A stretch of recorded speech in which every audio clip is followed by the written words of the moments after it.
I'm gonna tell you what services I would pick if I had $30 a month to spend on streaming. And I'm gonna give you a few tips on how you can save even more when you sign up for streaming services. Coming up on this week's Streaming Insider.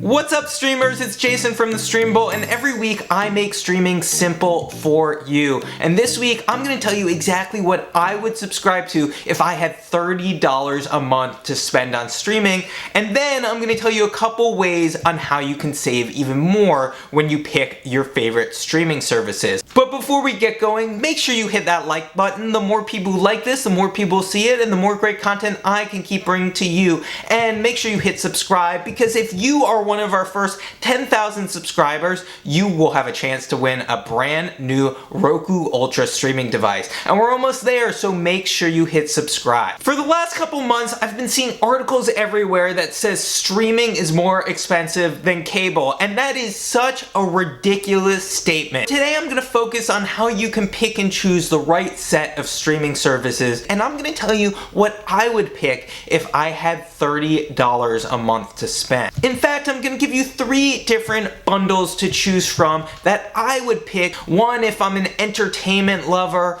2 if I had kids, and 3 if I was a sports fan. So when I think about building my own personal streaming bundle, I think you need to pick what is going to be your primary streaming service. Think of it this way. When you turn on your TV, what is going to be the first streaming app that you're going to open? And for a lot of people right now, that's Netflix. And in most cases, that would be my pick as well. So I think in any of these streaming bundles, you probably should pick Netflix, and at $13.99 a month for their standard plan, that's generally what most people are gonna pay. You don't need every streaming service every month of the year, but I do think if you're focusing your entertainment spend on streaming, you do need a primary streaming service. And I really think the only other one that really fits that mold is HBO Max. It has that full coverage of movies, kids shows, reality, highbrow entertainment. So really, I think if I was gonna pick, I would probably subscribe to Netflix most of the year. And then if there was a show or a movie I wanted to watch on HBO Max,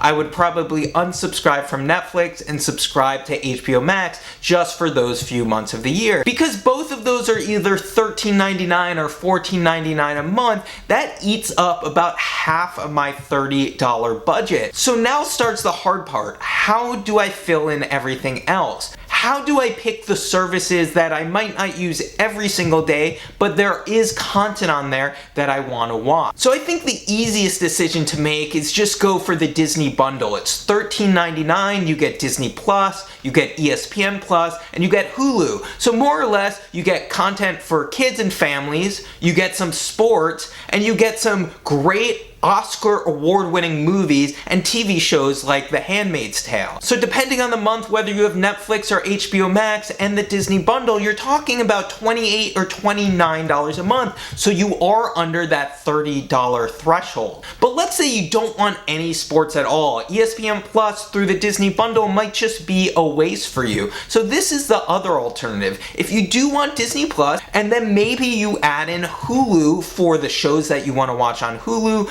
and then rotate it with another streaming service. So sometimes maybe you'll choose Paramount Plus, maybe sometimes you'll choose Discovery Plus. Since those are all in that $5 range, it's very easy to take it in and out.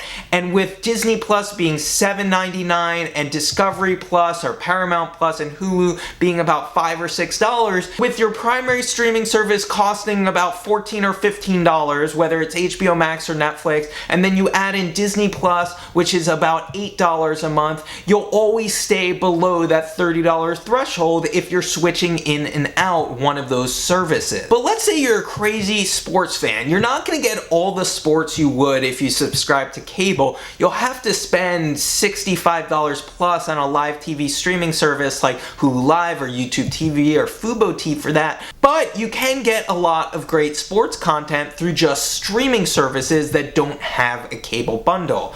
So again, I'm going to start with that $15 about a month for Netflix or HBO Max. Pick and choose your poison, but then let's fill in the gaps with the services that have the most sports. I think you'd have to pick ESPN Plus. It is a killer service if you live away from your favorite sports team. ESPN Plus has tons of international soccer. It also has MLS's out-of-market package, so if you live away from your favorite team, you can watch a ton of MLS action. And starting this fall, they'll have NHL TV, which is the out-of-market package for the NHL. And also, as part of the new NHL deal, they'll also be broadcasting 50 exclusive games every season only on ESPN Plus. For a sports fan, Paramount Plus is actually a great option to add to your personal bundle because it includes NFL action because it has your local CBS affiliate. It also has PGA Tour golf like the Masters, SEC football, college basketball, so it has a ton of sports action. It also has UEFA Champions League for soccer fans. So with ESPN Plus and Paramount Plus at $6 a piece and adding in that $15 bundle, you only have a few more dollars to spend to fill out that $30 budget. As a sports fan, this is where you have to get a little crafty.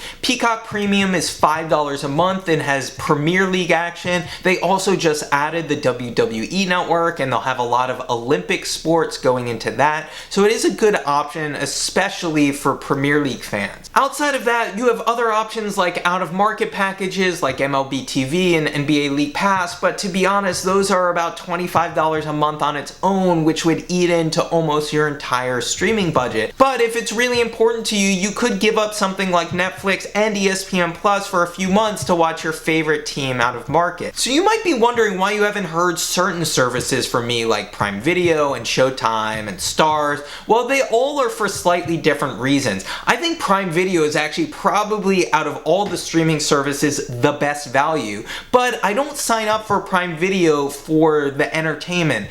I get Prime Video because I like Prime shipping, so I kind of think of it slightly different in my streaming bundle, and that's why Prime works so well. And then when I think of Showtime and Starz, there are shows on Showtime that I love. I love the show Billions, but I don't need to have Showtime every month of the year, and that's something that is really important to know as a streamer. You can choose your streaming services every month. You can decide what you want to watch, and I think it's important to keep that $5 to $8 in your budget that you can cycle in and out different streaming services. So I'm going to tell you 2 tricks that you can save a little bit more on your streaming services, and then I'm going to tell you what I would pick if I had $30 to spend. The first trick I would tell you is choose your wireless plan. While they're all slightly different prices, they also come with streaming benefits. For instance, with Verizon, you can get the Disney bundle included on their unlimited plan. On AT&T, you get HBO Max, and on T-Mobile, they give you Netflix for free. So if you're gonna spend the money on a cell plan anyway, see how you can save a little bit with getting your streaming subscriptions included. The second trick I would tell you is look for ways that you can pay in advance to save more. This won't work all the time because, like I said, I think the very valuable thing about streaming is you can change which services you need every single month. But if you want a service and you know you will keep it all year long, a lot of services will give you savings if you're gonna keep it for 12 months of the year. For instance, Hulu offers you about 2 months free if you choose to pay for Hulu annually. Same with ESPN Plus and Disney Plus. You can save about 20% if you choose the annual plan over the monthly one. Well, now is the moment of truth. I'm gonna tell you what I would pick if I only had $30 to spend on streaming. So my bundle would consist of this. I would probably have Netflix about 10 months out of the year, and then I would switch into HBO Max the few months that I want to watch a specific show or see a specific movie. And then on top of it, I would choose the Disney bundle. The Disney bundle gives me sports with ESPN Plus. It lets me have shows and movies for my kids on Disney Plus. And on top of that, I get shows I like on Hulu. And it also gives me some of those linear TV shows that I might still watch even though I don't have cable.